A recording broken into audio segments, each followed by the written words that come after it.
ሰላም ጤና ይስጥልኝ የጃኖ ሚዲያ ቤተሰቦች እንደምን አላችሁ? ዛሬም እንደተለመደው በአንድ ጠቃሚና አስተማሪ ሐሳብ ተገናኘን።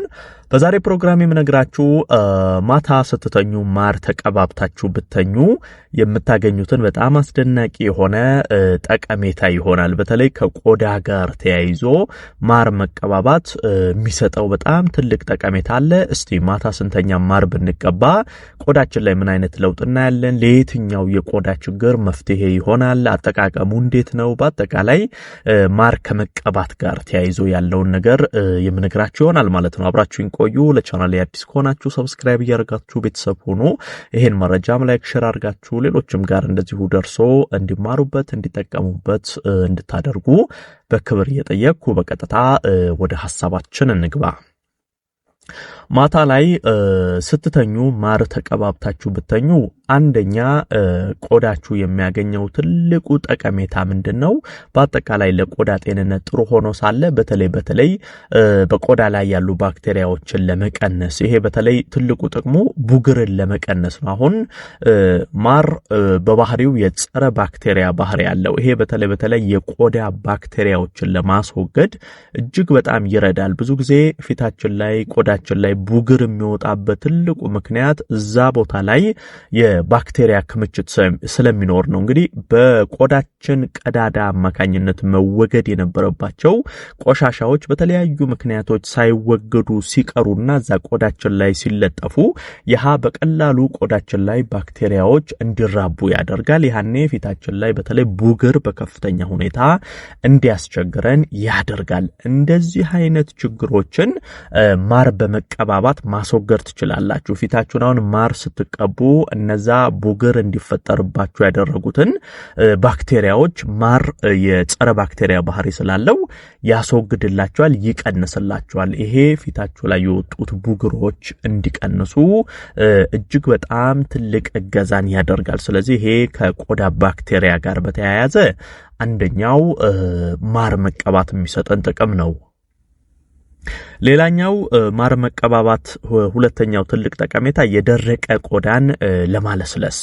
ይሄ የሚሆንበት ዋነኛው ምክንያት በማር ውስጥ የምናገኛቸው ከፍተኛ የአንቲኦክሲደንት ይዘቶች ናቸው። ይሄ ማር ውስጥ የምናገኘው አንቲኦክሲደንት በተለይ የደረቀ ቆዳን የማለስለስ ባህሪ ያለው ያለ እድሜ የሚመጣ የእርጅና ምልክትንም እንደዚሁ ይቀንስልናል። ይሄ በተለይ ከአኗኗር ከአመጋገብ ጋር ተያይዞ ገና በወጣትነት እድሜ ፊታችሁ ግርጅፍ ያለ የትልቅ ሰው ፊት ወደታች ወረደ ፊት ይሄ የላላ ቆዳ እንዳይኖራችሁ ያደርጋል።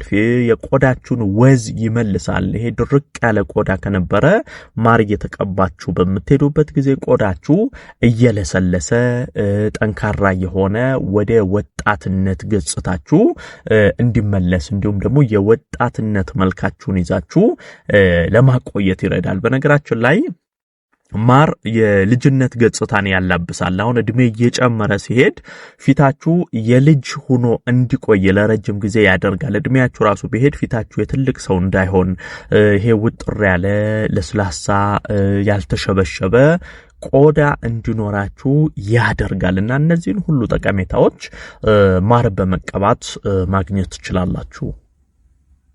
ሌላኛው በፀሐይ ጨረር የተጎዳ ቆዳን ወደ ተፈጥሮ ለመመለስ ይረዳል። ይሄ በተለይ ፀሐይ ላይ የምትውሉ ሰዎች ስራችሁ ከዚህ ከፀሐይ ጨረር ጋር በጣም የሚያገናኛችሁ ሰዎች ማታ ቤታችሁ ስትገቡ ቀን ፀሐይ ላይ ከነበራችሁ ማታ ላይ ማር መቀባባት ይሄ የፀሐይ ጨረር የጎዳው ቆዳ ጉዳቱ እየለቀቀ ወደ ተፈጥሯዊ ቦታው እንዲመለስ እጅግ በጣም ይሄ የፀሐይ ጨረር የጎዳውን ቆዳ ወደ ተፈጥሮ ለመመለስ ይረዳል። ሌላው የማር ትልቁ ጠቀሜታ ችፌን ለመከላከልና ችፌንም ለማስወገድ ነው። እንግዲህ በቆዳ ላይ የሚወጣ ችፌ በጣም ብዙ ሰው የሚቸገርበት አንደኛው ነገር ነው። ስለዚህ ችፌ ካለባችሁ ማር ብትቀባቡ ችፌን አንደኛ ነገር ካለባችሁ ያስወግዳል። ሁለተኛ ደግሞ ለችፌ እንዳትጋለጡም እንደዚሁ የመከላከልን ስራ ማር ይሰራል። የቆዳ መቆጣትንም በነገራችን ላይ ያክማል። አሁን በተለያየ መንገድ ቆዳችሁ በሚቆጣበት ጊዜ ይሄ የማበጥ የመላላጥ የመቆጣት አይነት ስሜት በተለያየ ሁኔታ በሚፈጠርበት ጊዜ ይሄ የቆዳ መቆጣትንም ይከላከላል። በአለርጂ ሊሆን ይችላል፣ የሆነ ነገር ነድፏችሁ ሊሆን ይችላል። በተለያየ መንገድ ቆዳ በሚቆጣበት ጊዜ እዛ ቆዳው የተቆጣው ቦታ ላይ ማር ብትቀቡ ቅድም እንደነገርኳችሁ የጸረ ባክቴሪያ ባህሪ ስላለው እንደዚሁም ከፍተኛ አንቲኦክሲደንት ስላለው ይሄ የቆዳ መቆጣቶችን እንደዚሁ ለማስታገስ ማር በጣም ትልቅ ጥቅም አለው። ሽፍታንም ያጠፋል። በዚሁ ማወቅ ያለባችሁ በተለይ ሽፍታ የሚያስቸግራችሁ ሰዎች ቆዳችሁን እያበላሸ ፊታችሁ ላይ ሽፍታ እየወጣ የምትቸገሩ ሰዎችም እንደዚሁ ማታ ስትተኙ ማር ብትቀባቡ እጅግ በጣም ጥሩ ነው። ይሄ በፊት ላይ የወጣ ሽፍታን ያጠፋል። እንግዲህ በአጠቃላይ ማታ ስትተኙ ማር መቀባት ለቆዳችሁ እጅግ በጣም አስፈላጊና ጠቃሚ ነው። ቆዳችሁ ለስላሳ ጤናማ ውጥር ያለ የወጣትነት ከለር መልኩን ይዞ የቆየ ቆዳ እንዲኖራችሁ ያደርጋል። ታዲያ ማር ተቀባቡ ስትባል ይሄ ያገኛችሁትን ማር መቀባት አይደለም። አንደኛ ነገር ኦርጋኒክ ማር መሆኑን ማወቅ መቻል አለባችሁ። አሁን ለቆዳ ይሄን ሁሉ ጠቀሜታ ማር ይሰጣል ሲባል የተገኘውን ማር መቀባት አይደለም። የምትቀቡት ማር ኦርጋኒክ ተፈጥሯዊ ማር ነው ወይ የሚለውን ማወቅ አለባችሁ። ማር ነው የተባለውን ሁሉ ገዝቶ መቀባት ይሄን ጠቀሜታ አይሰጥም። ትክክለኛ የተፈጥሮ ማር ካገኛችሁ ነው ይሄንን ነገር ማድረግ ያለባችሁ። ሌላ ማወቅ ያለባችሁ የማሩ የአንቲኦክሲደንት መጠንን ለመጨመር ሌላ ደግሞ ዘዴ መጠቀም ትችላላችሁ። ለምሳሌ ባዶ ማር ከምትወስዱ ለምሳሌ ማርን ከቀረፋ ዱቄት ጋር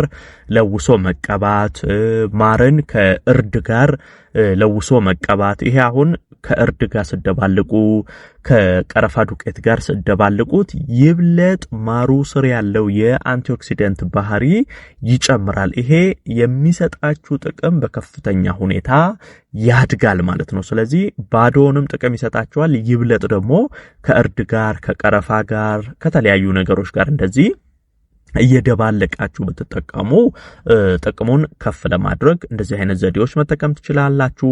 ሌላ ማወቅ ያለባችሁ መጀመሪያ ፊታችሁን በደንብ መታጠብ አለባችሁ። ቀን የዋላችሁበትን ፊታችሁን መጀመሪያ ይሄንን ማር ወይንም ውህዱን ከመቀባታችሁ ቀደም ብላችሁ በደንብ አድርጋችሁ ፊትን መታጠብ ያስፈልጋል።